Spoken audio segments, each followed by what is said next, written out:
साथियों नमस्कार, मैं रत्नेश झा, मोटिवेशनल स्पीकर और बिजनेस ट्रेनर। साथियों, अब हमारे देश में लगभग सभी चीज़ें ओपन हो गए हैं और हमें कोरोना से डरने की ज़्यादा आवश्यकता नहीं है। बस हम लोगों को बेसिक गाइडलाइंस और जो अपने सेफ्टी को मेंटेन रखने की ज़रूरत है, अपने सेफ्टी का ख्याल रखने की ज़रूरत है। और जैसे कि जो बेसिक चीज़ें होते हैं, जैसे कि हमें मास्क पहन के घर से बाहर निकलना है, फिजिकली कांटेक्ट में ज़्यादा किसी का नहीं आना है, हैंड वॉश ज़्यादा करना है, जो कि हम लोग इस चीज़ से आज के डेट में अवेयर हो चुके हैं और हम लोग फॉलो भी कर रहे हैं इस सभी चीज़ों को। साथियों, पर लोगों के माइंड में अब जो चीज़ें हैं वो इस तरह के हैं कि हमारे बिजनेस में क्या होगा, बहुत लॉस हो गया है, अब बिजनेस बहुत सारा लॉस में चला गया है, मैं लगभग बर्बाद हो गया हूँ। इस तरह के थॉट्स लोगों के माइंड में अब आ रहे हैं और लोग इससे डिस्टर्ब भी हो रहे हैं कहीं ना कहीं। पर और साथियों, बहुत सारे कंपनी ने तो अपने बहुत सारे एम्प्लॉय को जॉब से भी निकाल दिए हैं। पर साथियों, आप लोग एक चीज़ हमें बताएं कि साल 2001 में 26 जनवरी के दिन जिस वक्त एक तरफ लोग गणतंत्र दिवस मना रहे थे, वहीं दूसरी तरफ गुजरात के भुज से एक खबर आती है कि भूकंप आ गया है और 20,000 से अधिक लोगों की मौत हो जाती है और इतना ही नहीं, 1,67,000 लोग घायल हो जाते हैं। साथियों, उस भूकंप में कच्छ जिले के 450 गांव का तो आज तक नामो निशान ही नहीं मिट गया, पूरा नामो निशान तक मिट गया 450 गांवों का। साथियों, आप ही बताएं, उन लोगों के साथ जो हादसा उस वक्त हुआ था वो क्या कोरोना महामारी के संकट से कम था क्या? साथियों, हमें इस चीज़ों से डरने की ज़रूरत नहीं है, बस हमें हिम्मत रखने की ज़रूरत है और अपने ऊपर विश्वास रखना है, सेल्फ कॉन्फिडेंस को कम नहीं होने देना है। कोरोना जैसे संकट को तो हम आसानी से ख़त्म कर सकते हैं, इससे हम बाहर निकल सकते हैं।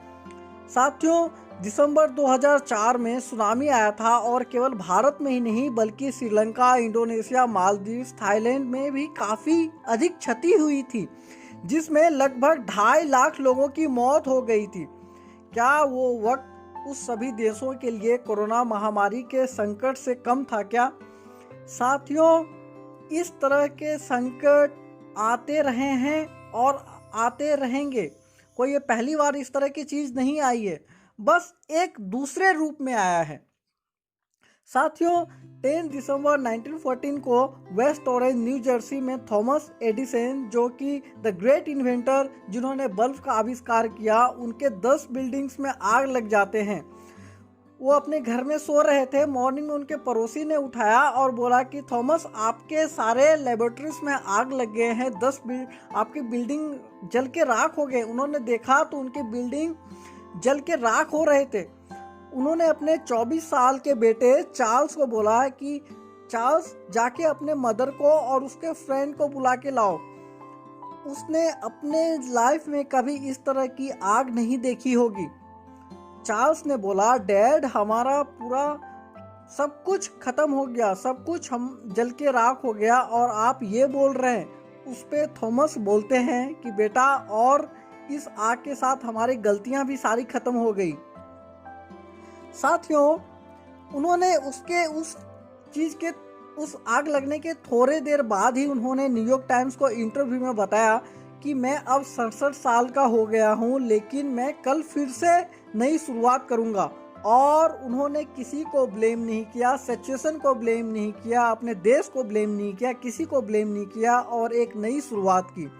साथियों, हम लोग जब तक इस धरती पे जीवित रहेंगे, सफलता असफलता, हार जीत, दिन रात, फायदे नुकसान, गरीब अमीर, सभी प्रॉब्लम्स आएंगे, आते रहेंगे और हमें सभी चीज़ों को लेकर चलने की ज़रूरत है।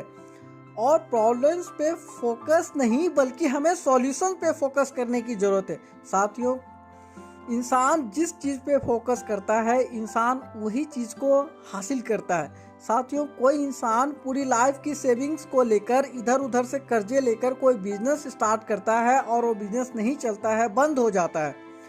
क्या वो वक्त उस इंसान के लिए और उसके पूरे फैमिली के लिए कोरोना महामारी के संकट से कम रहता है क्या? इस तरह के चीज आते रहते हैं इंसानों के लाइफ में, इसे घबराने की जरूरत नहीं है। साथियों, अपने ऊपर विश्वास करने की जरूरत है और हमें इसे लड़ने की जरूरत है। बहुत बहुत धन्यवाद साथियों आप सभी का।